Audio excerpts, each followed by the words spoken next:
presentation up. Thank you very much for your attendance, your interest and support, both online and here. But I also thank all shareholders for support in the year. It's been an interesting year because we've had a solid run up since 2021 in our industry. The uranium price and reaction to various geopolitical events has been two times that we've had quite a lift up and a run up in both in our share price and the same with other equities. We're now in a bit more of a stable situation. I'll explain that to some extent in the market section I talk about. But thank you for support. We've got a number of our staff in the room who are also shareholders. I'd like to thank them as well, and all of our other staff who are in the office here and out in the field and up at Whyalla, who are doing a sterling job for us. And thank you, the shareholders, for approving the employee share plan for them, because it's part of their stretch remuneration for outstanding achievement that we have that available. And trust me, we are pretty hard on those achievements. We probably only average about 50% achievement because we make them stretch. We're all paid a salary to get the job done for you, but we try to incentivise to get that little bit extra in the game, which is good. And I also want to thank the board for their support, both for myself and for the team. I would like to thank Andrea, our Chief Operating Officer, for her work during the year, and also our previous exploration manager, Mike Barlow, who left recently, for his work with our exploration work, both at Big Lake and Alligator Rivers. So I have asked to be reasonably brief by the chairman. That's sometimes a bit hard for me, but I'm sure he'll tap me on the shoulder if I get a bit carried away. Let's go to the disclaimer. Okay, there's a disclaimer. I put up first is our philosophy and the way we work in regard to stakeholders and ESG in particular, because this drives a lot of our business and also gives us a lot of benefit. We engage with a wide range of people in our business. We thank our traditional owners on the various sites we are. We thank those pastoralists and regional communities and landowners. We've had more than 40 Indigenous employees up at Arnhem Land at the time we've worked there. We've now had 3 or 4 off and on at Whyalla. We've had a number starting to work with us at Big Lake. We work closely with the pastoralists in the areas we work on, and we're now engaging with the Whyalla community in a big way for the last few years. We really aim to make sure that people benefit from our activities in the area going forward. Any mining can have an impact both on the land and on people's livelihoods. What we try to do is both minimise that impact and make sure there's some benefit that comes with it. And we do this in a wide variety of ways, but that's certainly one of our key philosophies. It's stood us in good stead. We've got a very good reputation with the Northern Land Council and traditional owners, to the extent that one of our exploration heads, our senior exploration geologist there, Rob Lightfield, is with us, has been given a skin name by the traditional owners up there. So it's been a good year for us up in Arnhem Land. Thanks, Mike. Talking about the market, you'll see it in the presentation. There's a few key points here. Geopolitics has really been driving a bit of the market, as well as the ramp up of interest in new nuclear energy to match up with the clean energy push. A couple of the reasons that really started coming to the fore. I can tell you that 8 years ago, the nuclear energy industry could not even get a seat at the COP table. So they were banned from attending the COP functions. That's as little as 8 or 9 years ago. Now, at the last one, it was a massive presence, and there were 22 countries signed up to look at tripling nuclear power around the world. That's how fast this has changed. In 2020, we saw the biggest nuclear fleet in the world, that's the United States.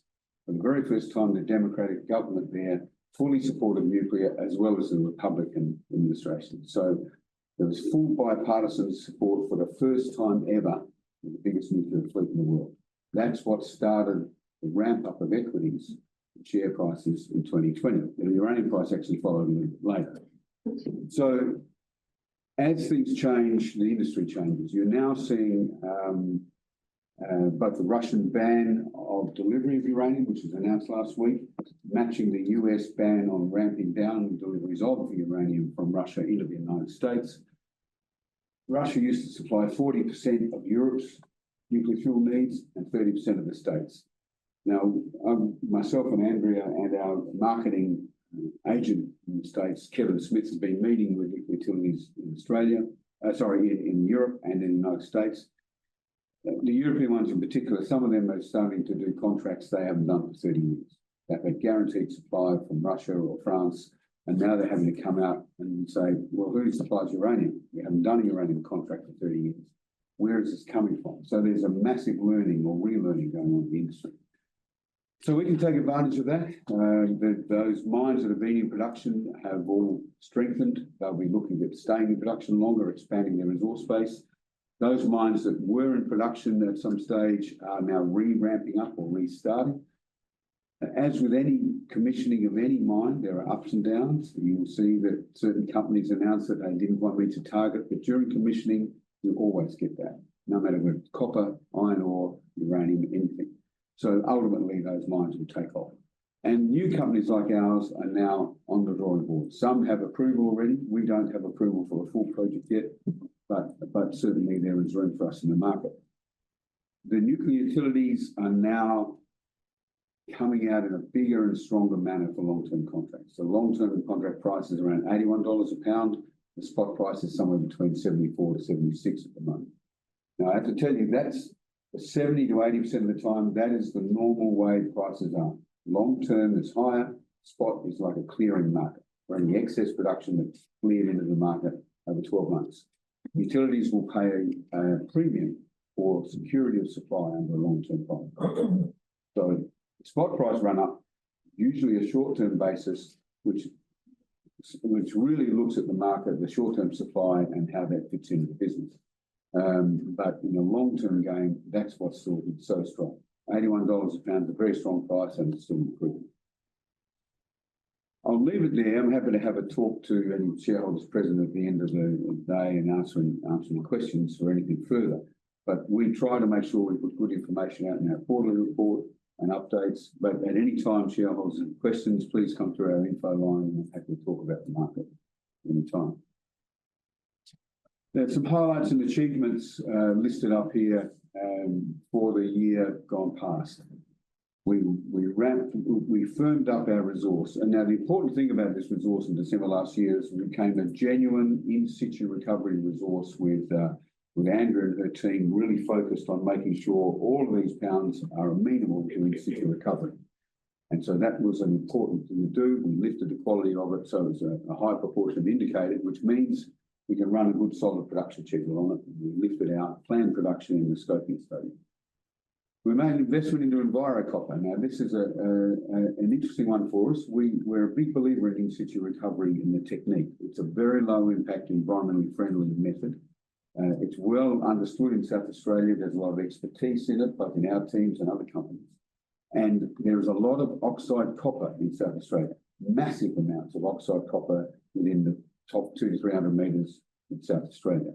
There is a push by the South Australian government to get up to 1 million tonne of copper production a year, up from 400 and something thousand now. So this is an opportunity with our technology, our experience, to work with a company that's done 6 years of research already into ISR copper. So it's a good opportunity for us to take forward as an investment. It does not eat into our technical time. The Sandfire retention lease, we did the first formal response document to the public and government submissions and lodged that in March. And I'll answer this query now right through. We had a number of queries come through in May, again in July. We put the final documentation in July. And since that time, the main regulator group, Department of Energy and Mining, plus the co-regulators, which is the EPA and Department of Water, have been reviewing that information, developing conditions of how they would like us to operate on that lease. And we understand that the internal documentation is complete for those conditions and is now going through the administrative process of circulation back to those regulators prior to going to the minister. So we anticipate receiving that, but the timeline has been extended beyond what we believed. A few reasons. There was some revamped water quality regulations under the EPA that no other ISR mines are not able to handle. We do, even though this is a trial mine, it's a pilot. We still have to be treated like a mine. And so that took longer to work through, and as well as just some delays with questions and responses. So we are anticipating to receive the retention lease approval, but it's not done until the minister signs off and gets it to us. And we would hope that is this year, because of this year we need to then get an operating plan approved in the early part of next year. That's how we're going to operate, and then to operate it. So that's why we've said now first half of next year is the full operation of the field recovery trial. So we have no indications other than it's proceeding through the due process. And that's as much as I'm willing to say, because it is a government process. We made significant extensions to the paleo channel system when Andrew's team used ground gravity to expand the base there. We put out some initial 24 results and some drilling results at Samphire only this week, in fact yesterday. And we'll continue to have a new updated resource early next year. We fabricated the Samphire pilot plant, and that's in our whaler yard, ready to be constructed on site. We've already selected, or we've already gone and expressed of interest for the company to construct it, and we'll be announcing that shortly. It's a local whaler-based company. We did a targeted RC drilling program in Narberth North at some broader range of targets, which were much more field work, much broader over that series of tenements. So our geological understanding is getting much stronger there, and I'll talk about that later. And we made a new discovery. We discovered uranium in the sediments overlying the Cooper Basin, where there's been 70 or 80 years of oil and gas production. So the major companies up there like Santos and Beach Energy have a new neighbour. And we're very pleased to be operating there. We have already done a clearance for an expanded drilling program next year. We'll be on the ground in late February if we can convince our drillers and geologists to get out in the heat, which I'm sure we will. So a lot of progress for the year, not as much as we wanted in terms of the Samphire retention lease and approval, but we believe we'll be on the ground early next year to make sure that works. Thanks, Mike. I'll work quickly to the next slides, just some location maps of the projects in South Australia in uranium, including our Big Lake project and Blackbush and Plumbush. Thanks, Mike. We'll go to the next. A few things about Samphire. We're 20 kilometres from Whyalla. We have a resource that's JORC compliant. We have a large exploration target range we're working on, a solid project. And just a reminder to shareholders, most ISR projects in the world start up around this size of 1 to 1.5 million pounds per annum. It's a size you can get cash flow from comfortably, and it's a very cheap capital. So we've got that capacity in our current resource. Pilot plant's been delivered, and we've got strong credentials with ESG. We've been doing a lot of work with the South Australian government and the regional area. I won't go through the detail of the ISR process, but a diagram that reminds you this is a non-entry method. We use solution mining. We circulate the existing groundwater. We precondition the groundwater. We add a lixiviant. We dissolve the uranium mineral grains off the sands, bring it to the surface, deposit it on resins in an IX column, and then extract it cleanly from that. So that process is well proven in South Australia in particular. We have a higher salinity water, and so our preconditioning involves lowering the salinity of the groundwater, not to freshwater standard, but down to about 12 to 15,000 parts of salts. So that work, we'll be trialling all of this during the pilot plant process. Now, our bench scale testing has shown strongly that this will work fine. There's a few key parts of it we've got to test. So that's how important our field trial is, leading into the feasibility study. Thanks, Mike. The scoping study in December 23, the top line here are the results from that, a very solid net present value return and a relatively cheap capital, even with your contingencies in that capital, and an effective all-in sustaining cost of $33 a pound. Now, the sort of costs for ISR projects around the world probably range from 26 up to 40. So we're in the ballpark of all those other projects. We're in a bit better shape compared to some because we've got very low capital, and that's because we're so close to a regional centre. We've got a 25-kilometre power line. If we were out in the prime embayment, you'd have a 300-kilometre power line. A lot of capital savings. Thanks, Mike. This was the uranium resource for Blackbush that we put out in December 23. The blue is inferred, the pink is indicated, and the resource numbers are there. We've been working all year, and the next diagram, thanks Mike, shows we've got extensions to the west and to the south, a little bit to the east with more drilling to be done there. This is the results we put out yesterday, some very good grades in some of these areas. So we've got extensions to drilling already. As well as that, our team has been spending the year re-logging some of the historical holes within the existing resource, because when you're using rotary mud drilling, you're getting chips up and you're getting logs which show density and amount of clay and that in the soils. Some of the historical holes we've found where there was a belief that it wasn't viable sands for uranium, and it is viable sands for uranium. So we've now brought some areas back into the resource potentially. So both the new extension drilling plus the re-logging of these holes will put into a new resource statement likely coming up in the first quarter. We hope by the end of January, but we have to use an external independent consultant to do this work. And of course, we've got Christmas and New Year in the middle too. But we'll have that out in the first quarter. Thanks, Mike. The extension of the paleo channels, you'll see on the diagram there, the pink concentrated series of holes is Blackbush up the top. About halfway down, you'll see a series of pink holes, which is Plumbush Prospect. The closest spaced holes there are 200 metres, and we've drilled to 25 to 50 in Blackbush. So we commenced the negotiation access to get down in those southern channels to do some extension drilling of Blackbush, but also the Plumbush drilling work next year. So we've started those discussions, but we have extended the known channels by 50% this year. We've only done an estimate of resource or potential exploration target range rather in 30% of those channels in total. So there is a good prospect here. So our scoping study really wanted to prove our base economics before we spent a lot of money on the pilot process. We wanted to make sure we had expandability in this resource before we spent our money on the pilot process. So that work is all done through 2023 and 24. And so we enter into this process now with a big confidence that if we make this work, we're writing the feasibility for a future project. Thanks, Mike. A layout of our pilot process plant plus the 3 trial rings of holes which will feed to that plant. That's about a kilometre by kilometre square box.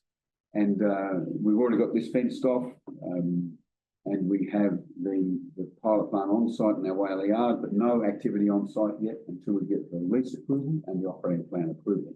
So we're laid out, ready to go. Thanks, Mike. These are genuine photos of our pilot plant in the containers on site, and I went up there post this and opened the doors and make sure they're there as well. So it's, we know it's there, it's ready to go. And we have our principal chemist, Azada, has the operating system on her screens and laptop at the moment in the office here, getting it all geared up, ready to make sure it's on the go to go. Thank you, Mike. Let's talk about our exploration now. First of all, the Big Lake project. The discovery at Site 10, which is one of our target sites from our very first drilling program, has been very, very exciting. Just a reminder that the reason we're looking here is the sediments that overlie this basin, and the basin is quite deep, down to 3 kilometres, where the rocks and the oil and gas rocks are. The sediments here are exactly the same sediments that host the Beverley 4 Mile Honeymoon projects further to the south. So that's what prompted us to look. And many of the largest in situ recovery uranium fields in the world are associated with hydrocarbon basins, because it's quite often the leakage of gas from deeper down, very, very slow leakage over millions of years, which was the reducing agent that allows the uranium to drop out of solution. So that's why we started to look. If you go to the next slide, thanks, Mike. What we found is a series of holes in that target area, which had some very exciting thicknesses of paleo channel and some grades of uranium, let's say at the starting edge of economics, if you like. You might have seen in some of our releases that we use a grade thickness calculation to determine the volume of uranium, because when you do solution mining, that's your main measure of economics. And some of these intersections are at the borderline of economic for the Samphire project, for example. So to hit this in our first drilling program is very, very tight. To give an example, at Samphire, it really took about 2.5 years of their drilling, 2.5 to 3 years before they hit the high grade zone. So we've got some work to do. We'll be back on the ground there early next year, but it's a great outcome for the company. Right. At Arnhem Land, I had 3 key project areas. Narberth North is the one in pink to the north. That's where our work's been in the last 3 years. We now have a lot of technical information from some updated geophysics surveys this year, both magnetics and radiometric, and some IP surveys the year before. Some work that Rob and the team have done with RC drilling now giving us better handle on the lithology. Now, we've got to spend some time doing some technical work now. So we've got a series of geological interpretation and technical work to do between now and late February, where we'll decide what sort of program we'll do this year. We really need to put some time into the technical analysis here now, and that's where we're spending that time, which is good. We've done a little bit of revisit work to the green project area, that's Tin Camp Creek, with a view of potentially looking at some targets there as well. Thanks, Mike. And that's just a second diagram of the Narberth North area showing the targets that we drilled this year, the new 40 prospect. We are awaiting assays from that drilling. We'll announce them once we have them in. We'll get most this year with possibly some coming in January as well. I do want to mention just in Arnhem Land, we won 2 grants from the Northern Territory Government to assist with our wildcat exploration to the north of Narberth North and with our geophysics, and we thank the government for allowing us to do that. The Enviro Copper Company that we have an investment into successfully extracted copper from its Kapunda operation in its first push-pull trial with recipients. And so that's been good. Now it's awaiting to do a field trial, similar to what we're going to do with Samphire, with a ring of holes, circulating groundwater, adding recipients. So they're waiting on approval to do that now. So that's advancing as well. So it's been an exciting year in another way. We've got a list of our key aims, targets and tasks for the coming year. I could have easily spun this over 3 pages, but I've tried to keep fairly quick. The Samphire retention lease approval, subject to that final ministerial decision. We finalise information, we understand the internal documentation and final ministerial matters are underway. So that's really what I can say. We are confident we'll receive that approval to be able to achieve the work we want to do. We have to submit a program for environmental protection and rehab, which is the operating plan for the operations. We've been informed that might take up to 3 months. However, there's been a lot of detail work done during this approval process. We hope that could be quicker, which what really means that we want to get on the ground by March with the construction and then operations. We'll restart drilling at Blackbush again in February with extension work. Big Lake, the second drilling program in early March, late February, early March. The field recovery trial operations. We are discussing access into the southern extensions of Blackbush and the Plumbush prospect with our partners there and having those discussions. Feasibility study, in the first part of the year, we'll go for expression of interest for a company to run and manage our feasibility study. And that's a particular type of skill set. You need to have people who are familiar with this type of plant, such as fluids, pumps, tanks, etc. It's not crushing, grinding, handling the rock. So we really got to target the right companies to help us do that. I mentioned the Alligator River data review and workshop, the next steps to be put forward for a 2025 plan. The heritage clearance has already been undertaken for the Big Lake project for the first drilling, but we'll need to do a second one if we can in the second half of the year. We want to really advance our work on Big Lake.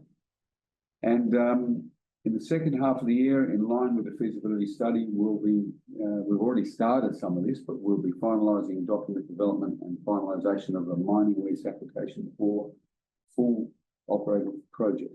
So that documentation will start and hopefully be submitted by the end of the year. So that's a good flavour for the work we want to do next year.